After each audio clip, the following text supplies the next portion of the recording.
remember working as a ticket conductor on a private bus that ran between a few rural villages.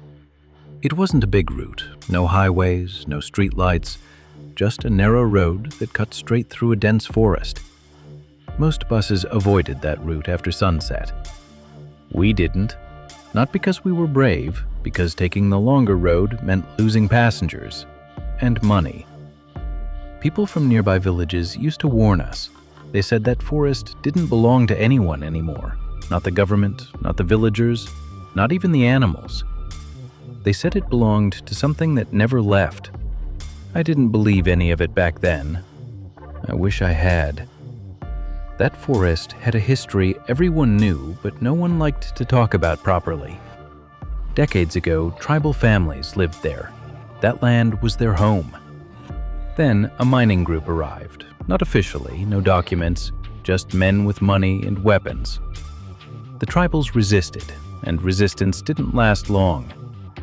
People said the massacre happened over several nights. Men, women, children. Those who survived ran. The forest went quiet after that. Too quiet. Later, the mining group tried to start work, but strange things began happening. Workers attacked each other during night shifts. Men woke up covered in blood with no memory of what they'd done. The strangest part? Survivors said the attackers spoke a language they didn't understand, a language that sounded old, tribal. Mining stopped within months. The forest was abandoned, but stories stayed. I worked the evening shift most days. That particular day felt normal. Passengers boarded at the last village stop just before the forest. Farmers, 2 women with grocery bags, a man returning from the city. I checked tickets, collected change.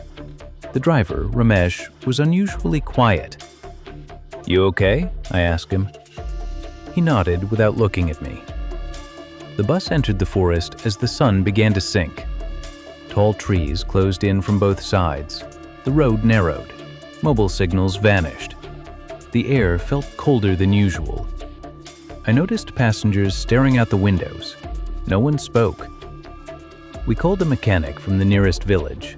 He refused immediately. "Not after sunset," he said. We offered more money.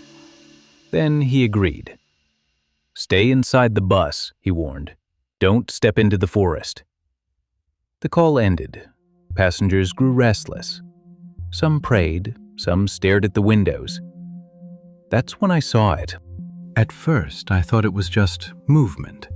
Leaves shifting, branches swaying. Then I realized the wind wasn't strong enough. Something was moving between the trees. Tall shapes, standing still, then shifting positions, watching. I didn't say anything. I didn't want panic, but I couldn't stop looking. Every time I focused, the shapes were closer. The mechanic arrived nearly an hour later.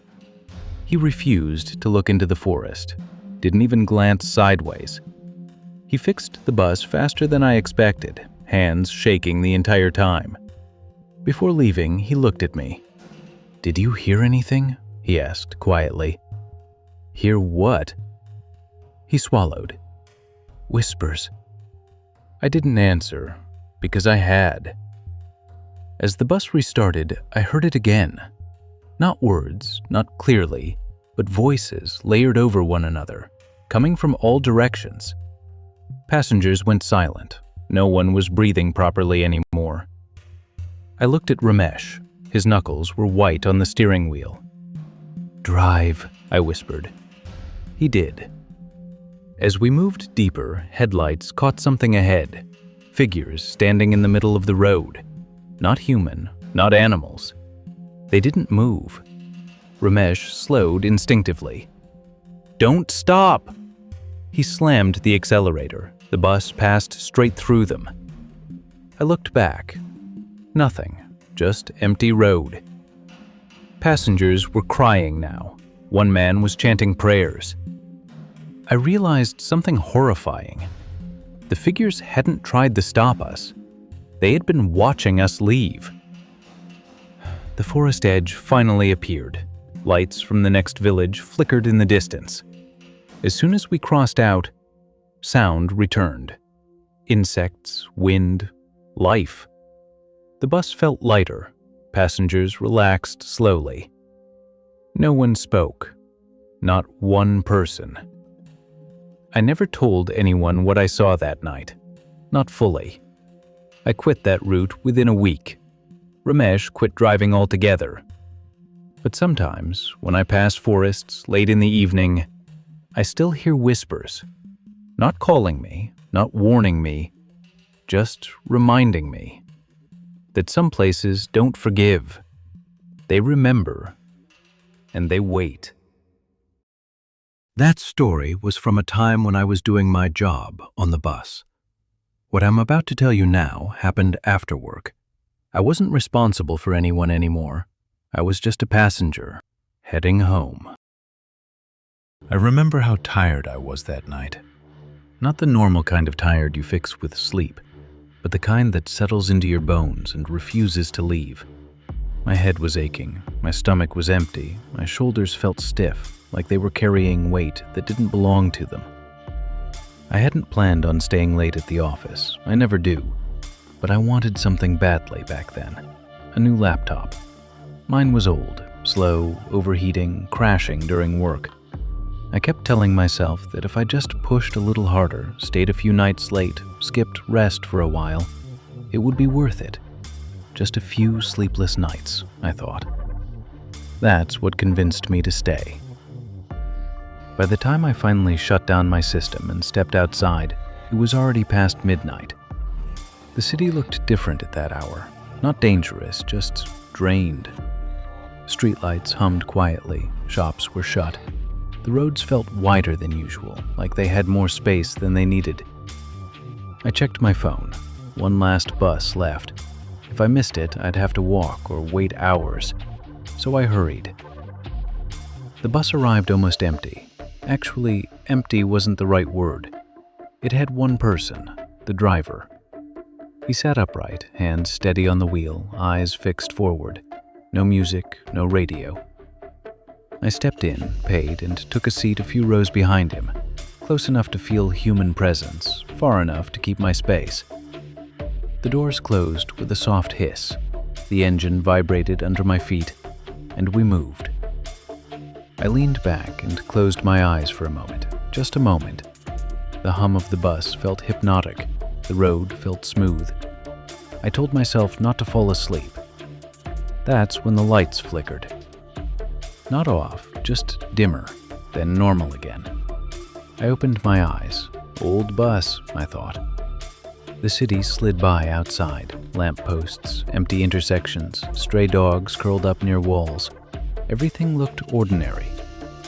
Still, something felt heavy, like my body was tired, but my mind refused to relax. A few minutes later, the lights flickered again, this time longer. I looked toward the driver. He didn't react, didn't even shift. That's when I noticed how quiet it was. No announcements, no phone notifications, no coughing, no footsteps. Just the engine and my breathing.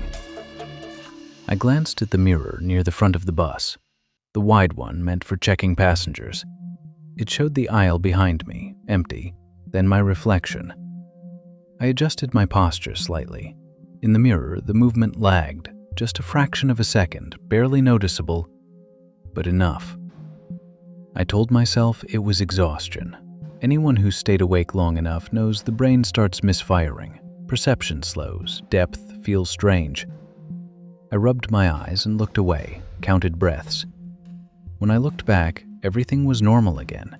I almost laughed at myself. The bus slowed at a red light. The lights flickered again, harder this time. My reflection in the mirror didn't move. I had. My heartbeat spiked. I leaned forward slightly. In the mirror, I stayed still. That's when the feeling hit me. Not fear, not panic. Awareness. Like realizing you're being watched, but not knowing from where. I straightened suddenly. The reflection caught up, perfectly normal again. My hands were damp now. I swallowed and looked toward the driver. I needed something solid, something real. That's when he spoke. "Long night?" His voice was calm, almost kind. I nodded, even though he hadn't turned around. He added, "Best not to stare at mirrors when you're tired." There was no warning in his voice, no teasing, just certainty. The bus moved again. Outside, the city felt off, not empty, paused, like it was waiting for something to pass through. I kept my eyes forward now, no mirrors, no reflections, but I could feel my heartbeat in my ears. Every sound felt louder than it should have been. Every vibration felt intentional. I didn't want to stay on that bus anymore. "Can you stop here?" I asked. He didn't question me. He slowed the bus and pulled over. The doors opened. Cold air rushed in, sharp and grounding. I stepped off quickly, didn't thank him, didn't look back. I walked the rest of the way home, collapsed into bed, slept harder than I had in weeks. The next morning, everything felt distant, like the night had been a dream. I told myself it was stress, overwork, nothing more. Until I checked my bank statement. The payment was there, same time, same amount, but the bus number didn't exist. No route, no record, just a transaction without an origin. I still take buses late at night sometimes.